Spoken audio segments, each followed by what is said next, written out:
Welcome back, everybody, to A Little Less Fear podcast. Today, I'd like to introduce Patti D. Micelli. She was born in the Queen of Angels Hospital in Los Angeles, California. Patti knew she was chosen, though she didn't know why. And then she discovered a small lump behind her daughter Amber's ear in August of 1979. It was a discovery that would change her life, her destiny, and the world. Patti's story, chronicled in her book, Embrace the Angel, challenges the notion of death and invites us to use the power of crossing the threshold to transform this world for the better. She is a life coach, an end-of-life doula, a certified grief educator, as well as an entrepreneur. Calling herself a student of life and a pebble thrower in the still pond of life, Patti has given tiny pewter guardian angel coins, also known as pebbles, to thousands of people as she travels the world. Welcome to A Little Less Fear podcast, Patti. Well, thank you so much. I really appreciate you having me on. That's so kind of you. And I really enjoyed our little talk before we went on camera. And me too. Thank you. I'm looking forward to exploring ourselves in life. Absolutely. Thank you so much, Patti. Patti, I'd like to know about your journey. What brought you to where you currently are at today? Wow. I know it's a loaded question. I know. Loaded question. Yeah, well, my journey started in the womb. I remember being in the womb. Wow. Yeah, I remember not with words because it was pre-verbal, but I do remember the sensations, when I opened my eyes, what I saw, what I felt physically and emotionally. I remember being born, and it was the most excruciatingly painful experience I've had so far in life. I remember emerging into this blinding white blue light room that was extremely cold, and I heard clanking of, really hard sounds on my ears. And then I got hit. It was like, welcome, Right. And I do believe that most human beings do remember, but not with words. And it's been scientifically proven that we do have pre-verbal memories. What's crazy, Patti, is I've heard this story many times, but never from somebody that I've met in person. Now I'm actually meeting somebody that remembers this. I'm dying to know, did you find out that, how did you realize that you were remembering the womb? When did you realize that it was a womb memory? Was it later in life, or was it maybe like, I guess like flashbacks during your lifetime? How did it happen? No, I was fully present at that moment. Wow. At each moment, fully present. And well, maybe because I chose my parents, and I chose them for a particular reason. Well, let me back up even further than the womb. Sure. I'm an angel in an so human body. I believe you 100%, Patti. Yeah, I didn't admit that out loud, and I literally said it out loud about 2 years ago, but I knew it all along, but I didn't feel worthy of saying it or thinking it or believing it, but I'm willing to say that now. Thank you. I believe all of us start off as angels from the quote unquote other side, the side that we don't see, feel, hear, touch with our senses. Mm-hmm. And we actually enter into this body, this world, this life. So I've lived in other bodies and other lives. This is my last one that I'll be living in. I'm certain of that. So knowing the all-knowing, mm-hmm. as angels do, I was always fully present and was quite cognizant and aware of what my human experience was going through. I remember peering out like the bars of my crib. Yeah. And having feelings of, it's pre-verbal, having feelings of, this is not right. This is just not right. This doesn't, it was really, the sense of injustice started very early. I had very abusive parents. Both of them were alcoholics, and my father was very narcissistic. I had an older sister who was extremely abusive of me, beat me up constantly and stuff. So 2 younger brothers. But even during those traumatic times of childhood, I was going to Catholic school. I was the only one of the kids that went to Catholic school. I went to the Sisters of Charity with the flying nun kind of habits. Yeah. Is that in Santa Monica? No, it's actually Maryvale Orphanage, which is in now Rosemead, but it was a Oh, okay. really, Oh, wow. Out my way. Okay. yeah, so it was Maryvale Orphanage. I went to the day school, but I wanted to be in the orphanage really badly because Wow. the orphans were treated so beautifully, and I was treated like very badly at home. But even during that whole experience, I was connected to the other side, the source or the divine, by like a golden thread. And I could actually visualize that golden thread directly connected to me. And I've always been able to communicate with that. How was this golden thread connected to you? Your head, your crown chakra, or like? Oh, yes, right through the third eye, right through wow. me here. Mhm. And I can see it sometimes. And it's the thread is actually a human, invention, if you will. But yeah, it's the connection, it's that pathway that I feel connected. I've always felt that connection. Wow, that's beautiful. So what happened after remembering your childhood and stuff? I mean, you had a rough childhood. Yeah. What happened after that? Well, I left home at 16. My father beat me up and I was like, I just can't do this. So I moved in with a friend, Terry, and her dad, who was divorced. And it was like, I could finally rest and not have to walk on glass shards. It was really good. So I lived with them for a while, and then I met Amber's father, my daughter's father, when we took that West Coast to East Coast, me and Jan, my girlfriend from high school, we went and did a 3-day, 3-night trip across the US to Vermont to her sister who was having a baby, Nancy. And that's when I met Michael, Amber's father. Oh, wow. And, he looked like an Adonis, if you will, dark curly hair and big blue eyes. And I fell in lust. That was the first time I fell in lust. Oh, So, I didn't really know what true love felt like because I hadn't ever experienced it except with the divine, but no other human.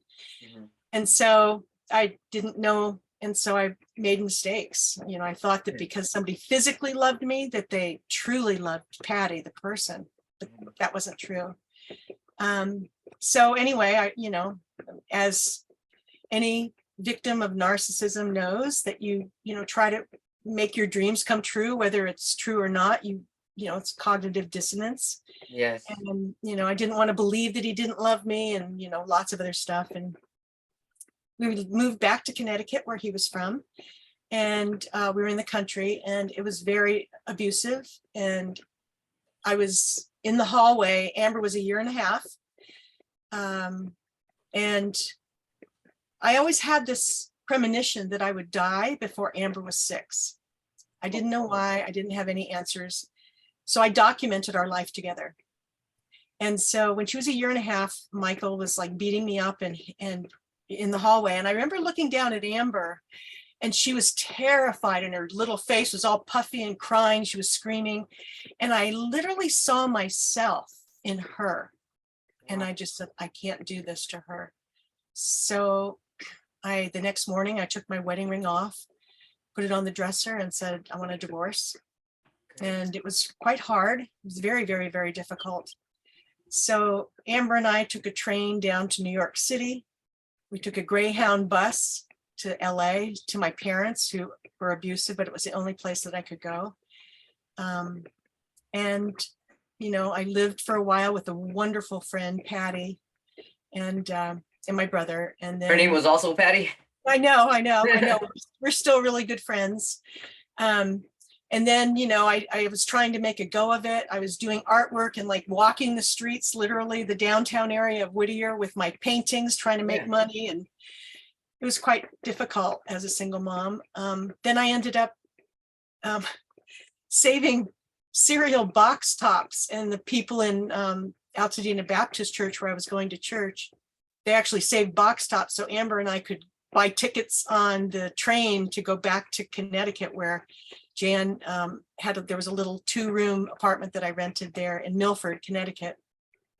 And I actually documented everything, as I said, because I thought I was going to die and I wanted Amber to know me.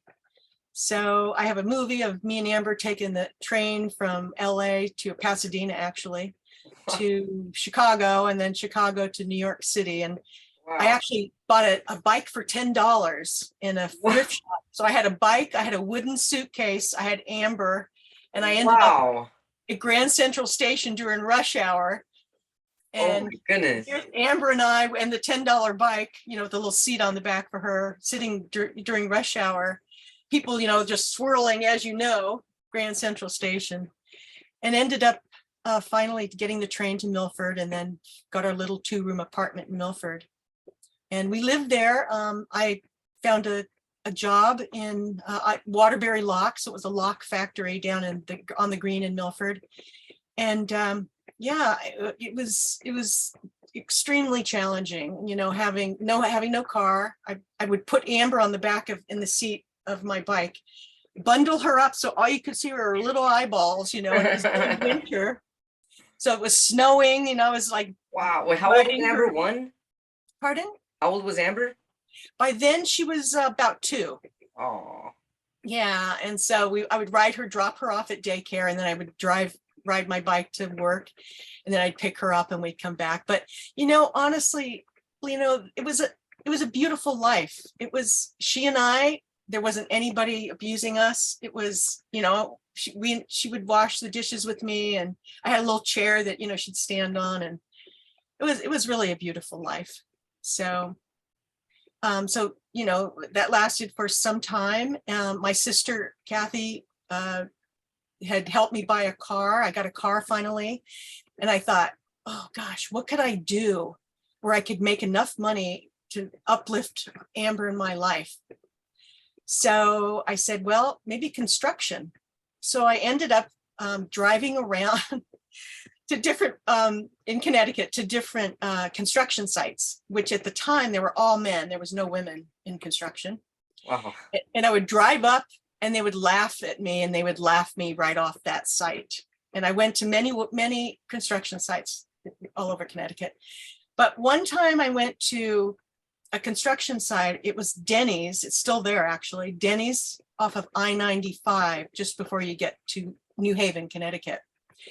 And the guy said, the head person there said, if you show up tomorrow at 7 a.m. with a tool belt and a hammer, you got a job. I was like, yes. And it was like, oh my gosh, it was $7 an hour. I was so excited. And so the first day I was doing roofing up in the Denny's. I was putting on a new roof. And I remember holding the roofing nails and just hammering all day long, but I was loving it because it was something I could do to make my life better with my daughter. That's beautiful. But I ended up banging my thumb so much, my thumb was like bloody and twice its size. So, oh, wow. Yeah. But the cool thing is, oh, there's Felix. I love it. Yeah. So the word got around in the construction industry. And at the time, I think it was just passed that they wanted 10% of all construction workers to be women. So I had this visit from the laborers union come up to me at the job site on Denny's, and they were like, hey, we'll give you $8.50 an hour if you join the union and you come work for us it was Teletrack. It's still there, actually, in New Haven, Connecticut. And I was like, oh my God, that would be fantastic. So I ended up going there, and I was the only woman amongst 350 men. Jeez. And they wanted me, first couple of weeks, they really wanted me out of their world. But then I was like, I knew I had to survive, and I had to make money for Amber and me. So I was like, they're not going to quit. So what I ended up doing is they come at me with like a smart remark, and I would have to like shoot something back. And it just became this dance. Yeah, I can imagine. Well, yeah. And I just came right back at him. And finally they were like, okay, we're not going to break her. We might as well take her, right? Yeah. Not going to break her, might as well take her. Yeah. And they did. They accepted me. There was like 20 porta potties on the job site that all said men on the front.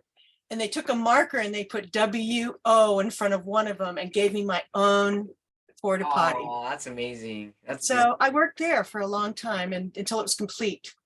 wow. And then I ended up waitressing there, and then I ended up being a laborer in the union. They were digging the foundation for a part of New Haven Hospital, Yale New Haven Hospital.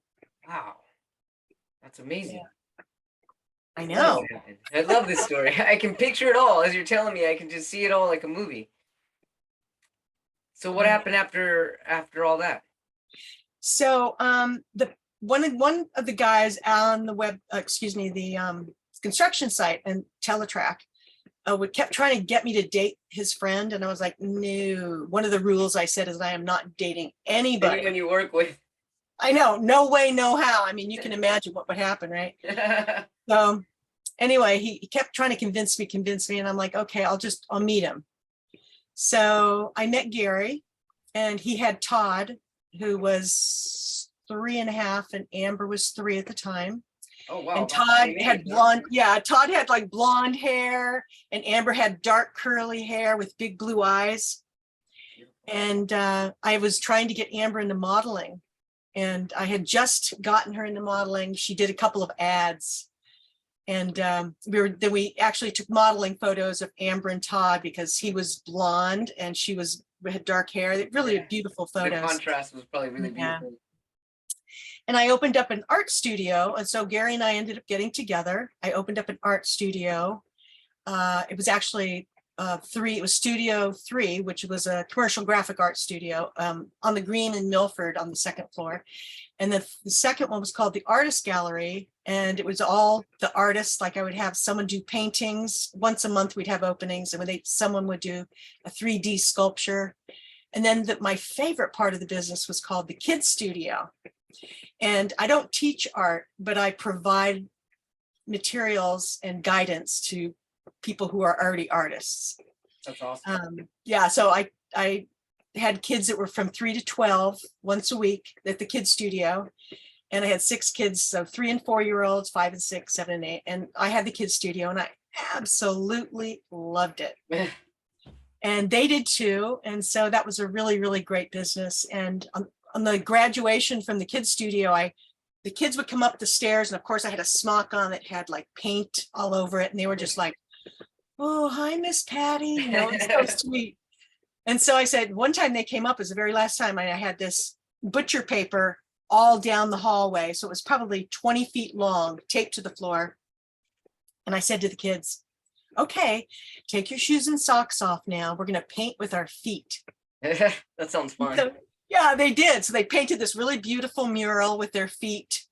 And then we had this graduation, where I dipped like feathers in gold and, like a certificate. It was really magical, Lena. It was just magic. It sounds magical. It sounds beautiful. I love it. So, so then after that, shortly after that, actually, I was homeless for a little while. And it was one of a few times I've been homeless with Amber, and we were living in my Volkswagen.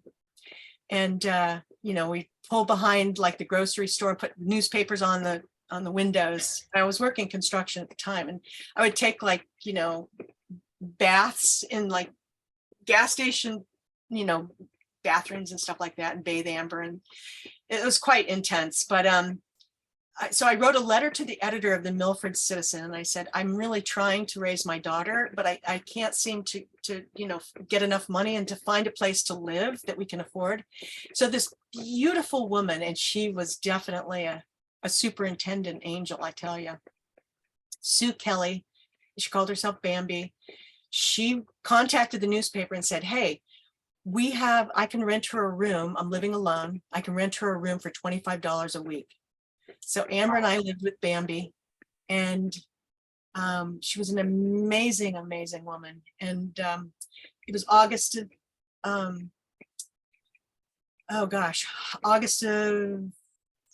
wow. Now I'm losing it here. 1979. Yeah, that's far back. 40 something years ago. Anyway, August of 79, I'm stroking Amber's hair, putting her to sleep, hot night. And I felt this big lump behind her ear. It was about the size of a walnut.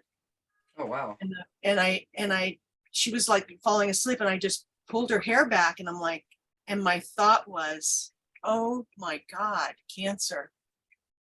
And I didn't even know kids got cancer. I didn't know what it looked Yeah. like. I had no idea. And I heard, and when I say heard, it wasn't like a voice, it was a knowing, but it was into words. I heard, it's not you who will die, it's Amber. And Wow. so I spent the next 8 months traveling the state of Connecticut. I went to 8 different doctors, including the head of pediatric surgery at Hartford Hospital, trying to convince them to biopsy it. And I got everything from, don't worry, lots of kids get lots of lumps and bumps, and it couldn't possibly be cancer, and lots of other things. In the meantime, I had taken, a friend of mine was a radiologist that had taken photographs, and it was showing that it was growing. Then she fell and hit it on a fireplace in February, I think, of the next year, which was 1980. And it doubled in size. And I took her to the emergency room. Wow. They brought her, they said, we're going to operate on her. And the night before surgery, they were saying it can't possibly be cancer. So when they came back, she had it excised. They said it's rhabdomyosarcoma. It's in the 3rd stage. And I was like, wow, wait a minute, you're telling me it couldn't possibly be cancer, and I was telling you it might be cancer, and now you're saying it is. So we went through, I went through the whole experience of that. I gave her radiation, and they excised it, they operated and took it out. And then I didn't want to give her chemotherapy because it's still experimental to some degree. They're still experimenting, but it was very experimental. And so when Amber was discharged from Yale New Haven, I went to the New Haven Register and begged the editor to please let me print a public plea. And this was before the internet. So he went on the front page, and I basically asked, is there any other cancer therapies out there in the world? Mm-hmm. The Associated Press picked up that story, and it went all over the world. And the media immediately contacted me. I got telegrams, phone calls, and I've documented everything. And we ended up, because we were in the media and the AP was following the story, and the news and the TV and all that, we ended up, there was an angel from Greenwich, Connecticut, Mrs. Newington. She offered to pay for us to get immunotherapy from Dr. Lawrence Burton in Freeport, Bahamas. It wasn't here in the US, and Dr. Burton was one of the innovators, or the inventors, if you will, discoverers of immunotherapy. And he was at St. Vincent's, and he was kind of banished to the Bahamas. Oh, wow. He was still doing trials, so he couldn't do any Americans, but many people went to the Bahamas, Freeport. So Dr. Burton agreed to treat Amber for free. Wow. Mrs. Newington gave us the money to find an apartment, because it was a clinic, so they had no place. It wasn't like a hospital. So we ended up having to sneak out of the country because I was afraid they would take Amber away from me, because a lot of young children, and even now today, if you don't give them what chemotherapy and radiation and surgery, if you don't give them the protocol that our medical establishment demands, they will take your child away. Wow. And make that child a ward of the court. Oh my. And that was all in the newspapers. Joey Hoffbauer, Chad Green, many of the young kids at the time. And I was like, oh my God, they can't take Amber away. I'm a good mom. So we ended up going to the Bahamas. I arrived there and was there for 2 weeks. I had brought my $10 bicycle, so I was able to ride my bicycle and Amber to the clinic. And 2 weeks after we were there, in May of 1980, Dr. Burton was on 60 Minutes on Sunday night. The next day, Monday morning, people from all over the world were at Dr. Burton's clinic. There was a line that went around the block, people with air ambulances, and their last hope basically was immunotherapy. So I ended up, the therapy involved drawing, or we called it pulling, but drawing Amber's blood. And then Dr. Burton would measure the protein fractions. He isolated 4 that made up the immune system. And then from good human donated blood. He would isolate the same protein fractions and put them into 1 cc syringes. So I would draw her blood.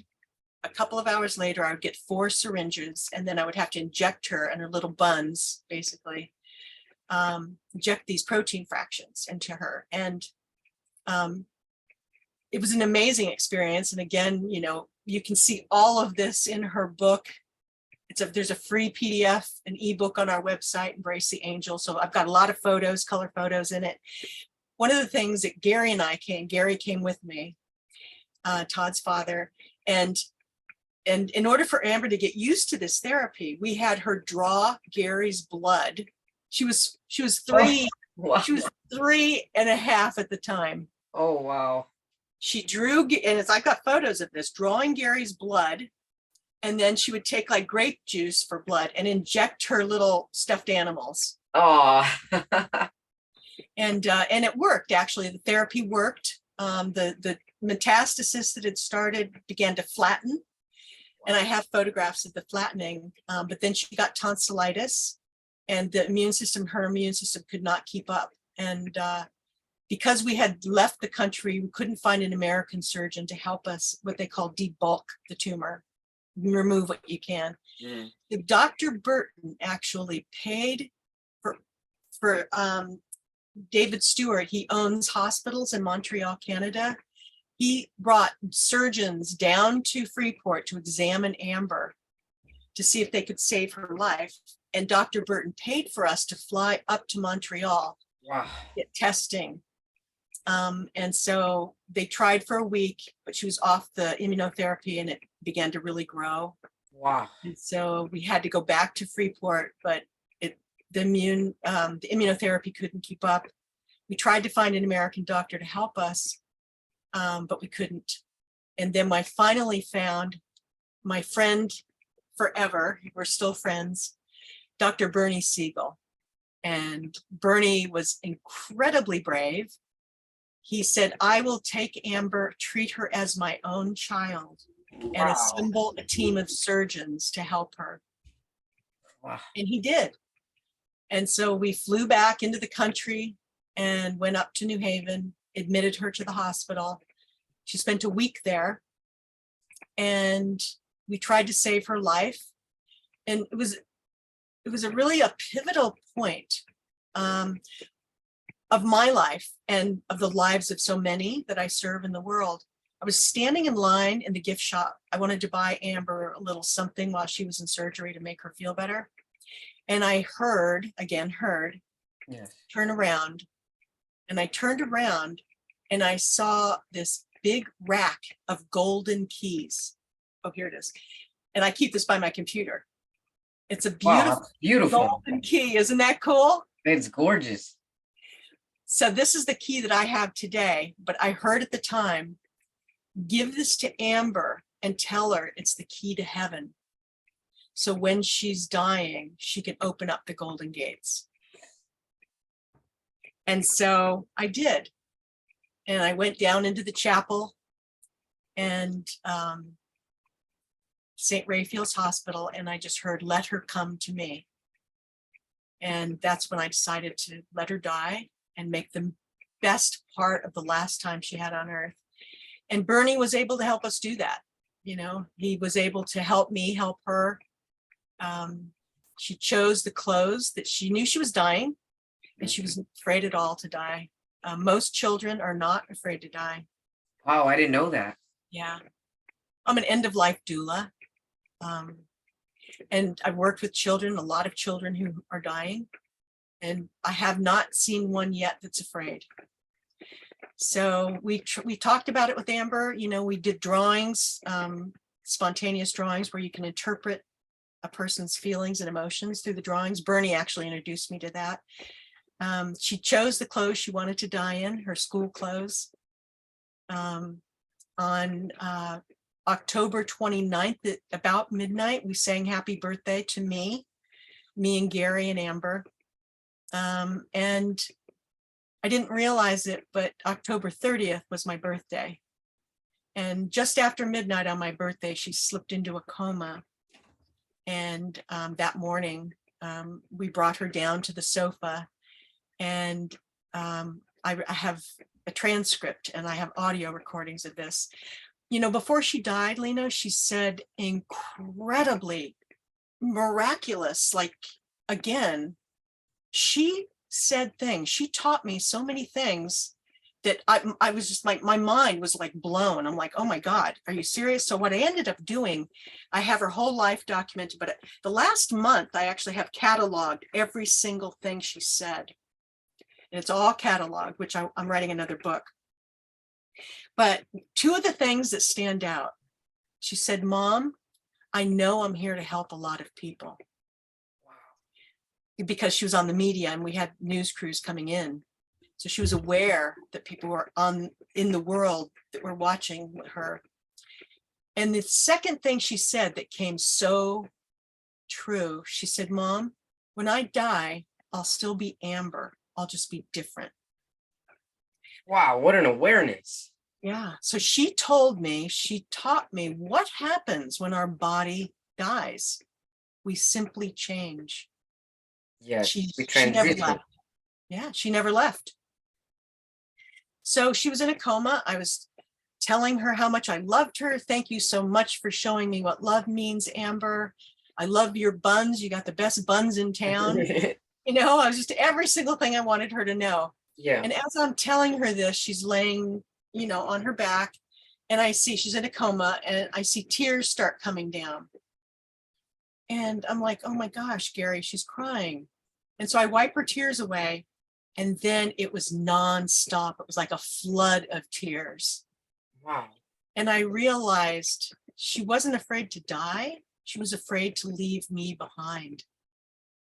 And so when I said the words, go now, be with God, Amber, be with God, she stopped breathing. And at the exact moment that she stopped breathing, I physically felt her leave her body and move right through my own physical body. I was like, it was like a rush of light and love and peace. It felt like when you get goosebumps, like times 1,000. I could feel it at the tips of my hair and my fingernails. It was the same sort of feeling, and you may not understand this. When you give birth, when you're in labor and you're pushing that baby out, you can literally feel the fingertips in the head. You can feel that urge. Wow. And it was interesting because when I gave birth, I felt that same thing, except it was in reverse. It was like her dying and moving through me. Wow. And so all I could say was, thank you, God. Thank you. Thank you. All I felt was light and gratitude like I've never felt before. And so, because, again, we were in the newspapers and on TV, we could not find a surgeon to pronounce her dead at home. Oh my goodness. Yeah. So I called Bernie, and he's a surgeon. So I said, Bernie, can you please come and pronounce her dead? And so I could call the, funeral. Yeah. And he said, Patti, I might be in surgery. So I tried calling like the fire department. They said, call the police department. I tried calling, I could not find people to help me. So Bernie said, Patti, just take Amber's body, put it in the back of your car, drive to St. Raphael's, and I'll make sure that they know you're coming. So Gary and I put Amber in the back of my Volkswagen Squareback, a station wagon. Like, she looked like she was sleeping. I drove about 40 minutes to St. Raphael's in New Haven. And as I'm driving, I'm looking at her dead in the back of my car. I'm looking at the people, life going by, right? I had no idea. And as I get off the highway and I just was about at the hospital, I heard, pull over. You need to take a picture of Amber. People need to see dead. Wow. So I pull over. I get out of the car with my camera. I open up the back. I take one picture and I drive to the hospital. And when I arrived, they were there. They brought a stretcher out. I picked up Amber's body. I put it on the stretcher. We went through the doors that opened, and there were maybe 50 or more people all standing there. Wow. What a support system. You know, the world was watching, and the world truly, truly cared. And, you know, we waited for the funeral home. We were going to have her cremated. We got word they were there. I walked Amber on the stretcher down into the bowels of St. Raphael's. I saw the mortician in black with a black body bag at the end of that hallway. We walked down to the bag. I lifted her body up. I put her in the bag. I kissed her lips, were by then cold. And I zipped the bag up. And I was still filled with that beauty and that peace and that light. I was not crying. I was not even sad. I was absolutely transformed into Amber's light. So she was right. She never left. She's still here now, even between us. As I'm talking about her, she actually lives between us. Wow. Could you describe that a little more? How does she live between you? How do you feel her? How do you know when she's around? Is she always around? Oh, always. Always. And you know, I'm surrounded by a circle of angels. Yeah. I'm an angel. Okay. I know it. And because I was willing a couple of years ago to say it out loud and finally take that role on and say, oh yes, okay. I accept, you know, what was that? The Mission Impossible. The mission, if you choose to accept it. Yeah. Yeah. And so, yeah, once I chose to accept my mission here on earth, I have the ability now to actually see the angel in others. Wow, Patti. It's incredible. That is incredible. Yeah. Whether it's Zoom or not. Yeah. I see the angel, you know, I do. Wow. That's beautiful. I believe it. I mean, I see the little 1x3 square. I see your skin. I see what you're wearing. I love your tie and your hat, by the way. Oh, thank you. Yeah, I see the beautiful background of wood. Is that cedar wood behind you? It's not real. Oh, I love it though. It's like a wallpaper. I love it. But I see the human and the physical and the temporal, but I also see, like I hear the divine speak through me, the other side. I see your angel. Thank you so much. This is the first time I've cried in a podcast. I mean, I've done over 160, 70 episodes, really. This is, it's hard to hold back my tears right now, but thank you so much for sharing that. Yeah. Can I just give you a little, a tidbit of love? Yes, please, of course. Of course. So Amber has, you know, like she's my greatest teacher, but she told me, and it's in the foreword of Embrace the Angel. It's in the foreword of the book. You can, as I said, get it online for free. But I wrote about it. She told me that tears are like liquid love. Wow. We cry because we feel, and we feel because we care. So once she said that to me, I've learned never, ever stop the liquid love and never apologize for it. Wow, you've really transformed me here in the hour that we've been communicating. Thank you so much. So it's been a beautiful story. I guess I'm wondering, when did you become a life coach, and how did all of this impact you into becoming a life coach? How did that develop? Well, you know,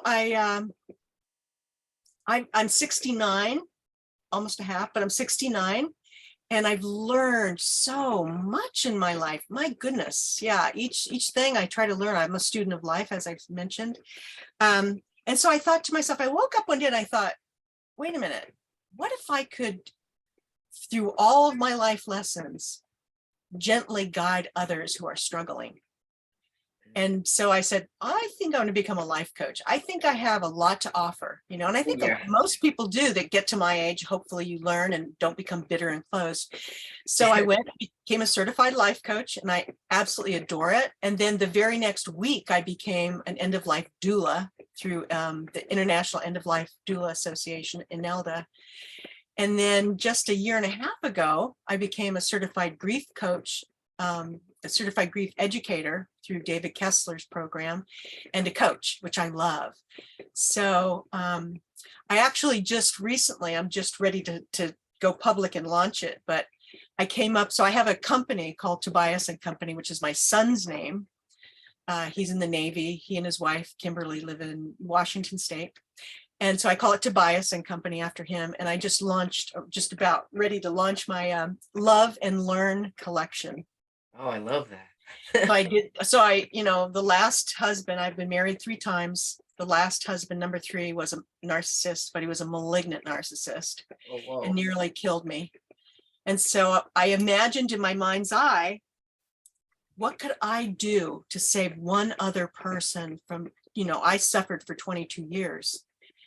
One other person, the heartache and the heartbreak and the torture that I endured. And so I saw in my mind's eye somebody wearing a t-shirt with like a Cliff Notes, red flags of a narcissist, all the phases, what it looks like, what they say, it's like a playbook. It literally is a playbook. And so I designed that, the red flags of a narcissist, have a nice graphic in the front. And then the second one I did was grief, because I'm a grief educator. So what does grief look like? What are the types of grief? What do you say to people in grief? So I did that one. And then I did one called HSPs, which stands for Highly Sensitive People. It's a book by Elaine Aron.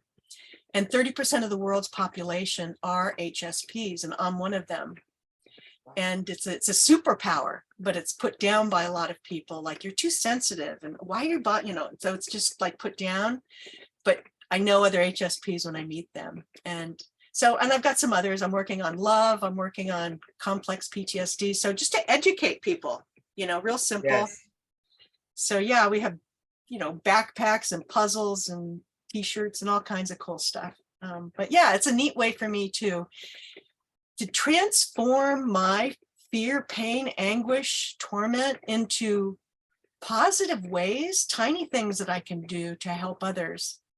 And so Tobias and Company, we also have I did Doors of Tuscany, and I have a Naval Academy collection. We put them onto silk and stuff. So Tobias and Company has a giving back division, which is Embrace the Angel. And I take angel drawings from kids around the world, put them on silk pillows, and then donate them to critically ill and grieving children. And so it's so cool to be able to take, what could be considered like red flags of a narcissist, right? Dark world, to support light work. And so it's a beautiful thing. We just Grace's Angels is our latest pillow cover, and embracetheangel.com. You can see that one. And this little girl, Grace, collected 164 angels from kids around the world. And it took her 4 years to do it, but she did it. We created Grace's Angels pillows. And in the very center is a Ukrainian angel that we highlighted. And so Grace, just this week, is sending her pillow to Ukraine, to Prague, where she went to the international. Wow. So it's going to go to the embassy first. Whoa. American embassy. They're going to distribute it to 120 Ukrainian children in Prague. That's beautiful. And some of the kids, this is the coolest thing, Lino. Some of the kids that drew angels for Grace's Angels pillow they're going to actually see their drawing on this silk satin pillow. So they will feel the power that they had, knowing they were drawing this drawing for sick kids around the world. And they will see it live and cuddle it, So it's fabulous. I love it so much, That is angel light work right there, all the way, Patti. I love it. I love it. I do too. Honestly, Lino, I'm blessed to know why I'm here on earth. I'm blessed. I'm really blessed. You found your life purpose. Yeah. Yeah. I mean, I think, well, I knew it before I came into this body. But boy, oh boy, I fought it tooth and nail so many times. I'm like, God, why me? I'm so human. I mean, I burp, you know, I do. Sure. Because I'm human. It was like, wait a minute, I'm unworthy. I'm human. But then I heard, that's exactly why I chose you. Because you are so human. And I was like, what is your life purpose? oh, to share Amber's story. Yes. And her message of hope, heaven, and the miracle of life and death. Both are miracles. You know that. Yes, yes, absolutely. And just elevate others. I work right now with a population of elderly that are, you know, they need a lot of tenderness and a lot of caring.